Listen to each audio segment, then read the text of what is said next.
YLS news में आपका स्वागत है। लॉरेंस बिश्नोई से जेल में किसने की मुलाकात, इसके लिए कौन जिम्मेदार? हाईकोर्ट ने पंजाब पुलिस से मांगी जानकारी। गैंगस्टर लॉरेंस बिश्नोई को हिरासत में रहते हुए टीवी चैनल को इंटरव्यू दिए जाने के मामले में पंजाब और हरियाणा हाईकोर्ट ने एक अहम आदेश पारित करते हुए पंजाब पुलिस को निर्देश दिया है कि वह इस दौरान की गई सुरक्षा व्यवस्थाओं की विस्तृत जानकारी अदालत के समक्ष प्रस्तुत करे। कोर्ट ने यह भी कहा है कि यह स्पष्ट किया जाए कि हिरासत में रहते हुए बिश्नोई से कौन कौन मिल सका और इसके लिए जिम्मेदार अधिकारी कौन थे। इसके अतिरिक्त राज्य पुलिस को यह भी आदेश दिया गया है कि वह विशेष जांच टीम द्वारा एकत्रित समस्त सामग्री को सीलबंद लिफाफे में अदालत के समक्ष पेश करे, जिसमें बर्खास्त डीएसपी गुरशेर सिंह संधू को नामित करने के ठोस प्रमाण हों। जस्टिस आलोक जैन की पीठ ने दिया नोटिस।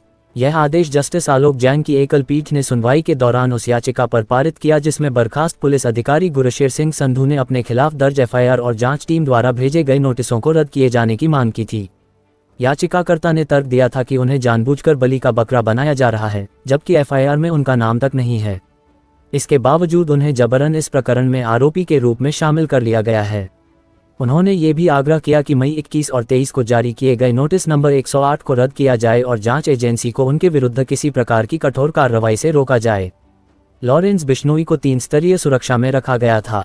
संधू की ओर से पेश वकील ने अदालत को बताया कि लॉरेंस बिश्नोई 3 स्तरीय सुरक्षा व्यवस्था में रखा गया था, पहले एंटी गैंगस्टर टास्क फोर्स, फिर स्पेशल ऑपरेशन ग्रुप और अंत में सीआईए, जहां याचिकाकर्ता स्थानीय डीएसपी के रूप में तैनात थे। उनका कहना था कि चूंकि एजीटीएफ और एसओजी के अधिकारी याचिकाकर्ता के अधीन नहीं थे, इसलिए हिरासत में रखे गए बिश्नोई तक किसी बाहरी व्यक्ति को पहुंच देने का अधिकार याचिकाकर्ता के पास नहीं था। राज्य सरकार की ओर से इस याचिका का विरोध करते हुए ये दलील दी गई कि संधू एसएस नगर मोहाली में डीएसपी डिटेक्टिव के पद पर नियुक्त थे और उनकी पोस्टिंग के आधार पर वह सीआईए स्टाफ के पर्यवेक्षण अधिकारी थे, इसलिए उन्हें खरड़ स्थित उस परिसर तक न केवल पहुंच प्राप्त थी, बल्कि वे उसके संचालन के लिए भी जिम्मेदार थे जहां लॉरेंस बिश्नोई को हिरासत में रखा गया था। बढ़ते हैं आगे की खबर में। बकरीद आज जामा मस्जिद में पढ़ी गई ईद की नमाज, संवेदनशील इलाकों में भारी पुलिस बल तैनात। आज दिल्ली समेत देश भर में ईद उल अजहा मनाई जा रही है। सुबह ईद की नमाज के बाद लोग पशुओं की कुर्बानी देंगे। लोग जगह जगह पशुओं के अवशेष न फेंके व क्षेत्र में सफाई पर निगम का विशेष ध्यान रहेगा। ईद से एक दिन पहले लाइगों ने जामा मस्जिद, गाजीपुर, सीलमपुर, जाफराबाद, ओखला, वजीराबाद, सुंदरनगरी समेत अन्य मंडियों में सुबह से लेकर रात तक पशुओं को खरीदने के लिए ग्राहकों की भीड़ जुटी रही। आखिरी दिन 15,000 रुपये से लेकर 3 लाख रुपये तक का बकरा मंडियों में बिका। ईद पर दिल्ली नगर निगम का गाजीपुर बुचड़खाना दिन भर पशुओं की कुर्बानी के लिए खुला रहेगा। ईद से एक दिन पहले मंडी में पशुओं की कीमतों पर उछाल देखने को मिला। आम दिनों के मुकाबले शुक्रवार को बकरे 10% अधिक कीमत पर बेचे गए। ईद को लेकर मुस्लिम बहुल क्षेत्रों में शुक्रवार को रौनक देखने को मिली। जुमे की नमाज में मस्जिद के इमामों ने अपील की कुर्बानी का फोटो व वीडियो इंटरनेट मीडिया पर पोस्ट न करें। बढ़ते हैं आगे की खबर में। सावधान, नोएडा में 9 जून तक धारा 163 लागू, नियम तोड़ने पर होगी पुलिस की कड़ी कार्रवाई। गौतम बुद्ध नगर कमिश्नरेट पुलिस ने ईद त्योहार पर शांति व्यवस्था कायम रखने के लिए सख्ती बरत रही है। इस बाबत जिले में 9 जून तक धारा 163 लागू कर दी है। जिले में प्रदर्शन, जुलूस व मार्च निकालने पर प्रतिबंध रहेगा। सार्वजनिक स्थान व मार्गों पर भी नमाज अदा करने पर रोक रहेगी। पुलिस के सख्त आदेश और दिशा निर्देश का पालन नहीं करने वालों के खिलाफ कार्रवाई होगी। उधर ईद को लेकर पुलिस प्रशासन ने सुरक्षा को ध्यान में रखते हुए ड्यूटी प्लान बनाया है। जिले में शुक्रवार को जुमे की नमाज शांतिपूर्ण तरीके से संपन्न हुई। अपर पुलिस आयुक्त कानून व्यवस्था राजीव नारायण मिश्रा ने बताया कि गौतम बुद्ध नगर कमिश्नरेट में किसानों के साथ साथ विभिन्न संगठनों द्वारा धरना प्रदर्शन करना प्रस्तावित था, जबकि शनिवार को जिले में ईद का त्योहार मनाया जाएगा। जिले की शांति व्यवस्था भंग होने की आशंका है। पुलिस अधिकारियों का प्रयास है कि जिले में शांतिपूर्ण वातावरण में त्योहार मनाया जाए। 9 जून तक जिले में धारा 163 लागू रहेगी। इस दौरान सार्वजनिक स्थान पर भीड़ एकत्रित नहीं होगी। ड्रोन उड़ाने पर प्रतिबंध, निर्धारित आवाज में ही लाउडस्पीकर का प्रयोग करना, कोविड-19 गाइडलाइन का पालन, हर्ष फायरिंग पर प्रतिबंध आदि शर्तों का ध्यान रखना होगा। किसी भी तरह के आदेश का उल्लंघन होने पर कार्रवाई की जाएगी। उधर अपर पुलिस आयुक्त ने बताया कि ईद को लेकर तीनों जोन में अधिकारियों और पुलिसकर्मियों की ड्यूटी लगाई गई है। मिश्रित आबादी वाले इलाकों में क्यूआरटी के अलावा पीएससी तैनात रहेगी। डीसीपी नोएडा यमुना प्रसाद ने बताया कि ईद के त्योहार को देखते संवेदनशील स्थानों पर अतिरिक्त पुलिस बल को तैनात किया गया है। शांति समिति की बैठक के अलावा थाना व चौकी क्षेत्र में गश्त कराई जा रही है। इंटरनेट मीडिया प्लेटफॉर्म पर लगातार मॉनिटरिंग की जा रही है। लोगों से अपील की जा रही है कि त्योहार पर किसी भी तरह की अफवाह नहीं फैलाएं। ऐसा करने वालों की तत्काल पुलिस को सूचना दें। उन्होंने चेतावनी देते हुए बताया कि ईद पर प्रतिबंधित पशु की कुर्बानी नहीं दी जाए। ऐसा करने वालों के खिलाफ कार्रवाई की जाएगी। बढ़ते हैं आगे की खबर में। फरीदाबाद एक्सीडेंट, दिल्ली आगरा राष्ट्रीय राजमार्ग पर भीषण सड़क हादसा, 3 की मौत, 2 घायल। दिल्ली आगरा नेशनल हाईवे पर जेसीबी कट के पास शनिवार तड़के करीब 3 बजे 2 कार की टक्कर में अर्टिगा गाड़ी के सवार 3 लोगों की मौत हो गई। वहीं हेक्टर गाड़ी में सवार 2 लोगों गंभीर रूप से घायल हो गए।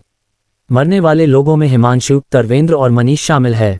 जेसीबी कंपनी के ये तीनों कर्मचारी नाइट ड्यूटी करके घर वापस जा रहे थे। तीनों अर्टिगा गाड़ी के सवार थे। जेसीबी कट के पास पलवल की ओर से जा रही हेक्टर गाड़ी ने अर्टिगा सवार को टक्कर मारी दी। टक्कर इतना जबरदस्त थी कि एक कार के बोनट में आग लग गई।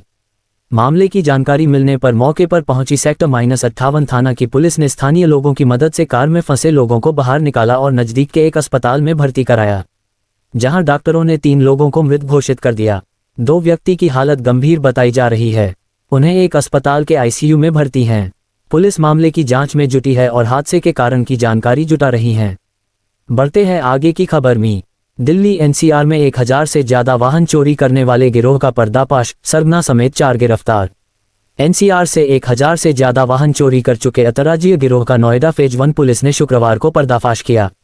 पुलिस ने सरगना समेत 4 बदमाशों को सेक्टर 6 से गिरफ्तार किया।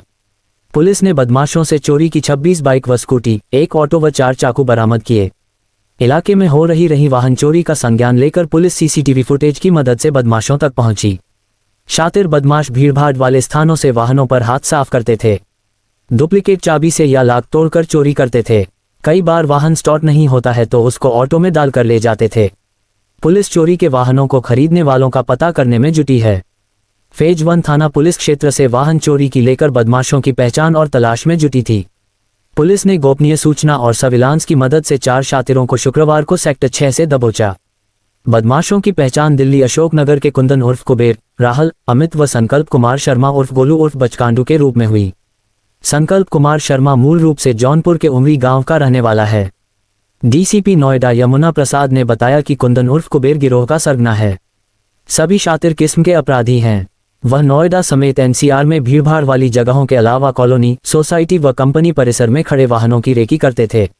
रेकी करने में चोरी के वाहन व ऑटो का प्रयोग करते थे, फिर मौका पाकर वाहन चोरी कर ले जाते थे। कई बार बाइक या स्कूटी स्टार्ट नहीं हो पाती तो उसको ऑटो के माध्यम से ठिकाने लगाते थे। सभी चोरी के वाहनों को सुरक्षित स्थानों पर छिपाया जाता था। ग्राहक मिलने पर वाहनों को सस्ते दामों पर बेच दिया जाता था। इससे प्राप्त धनराशि को आपस में बांट लेते थे। इससे ही अपना खर्चा चलाते थे। पुलिस चोरी के 26 वाहनों में से नोएडा समेत एनसीआर से चोरी 16 वाहनों की पहचान कर चुकी है। नाबालिग से अपराध कर रहा सरगना, एडीसीपी नोएडा सुमित कुमार शुक्ला ने बताया कि कुंदन 2012 से अपराध कर रहा है जब वह करीब 17 साल का था। उसने अपराध की शुरुआत दिल्ली से ही की थी। उस पर चोरी, लूट, डाका, आर्म्स एक्ट, एनडीपीएस एक्ट के 28 मुकदमे दर्ज हैं। उधर राहुल पर 22, अमित पर 20 व संकल्प पर 18 मुकदमे दर्ज हैं।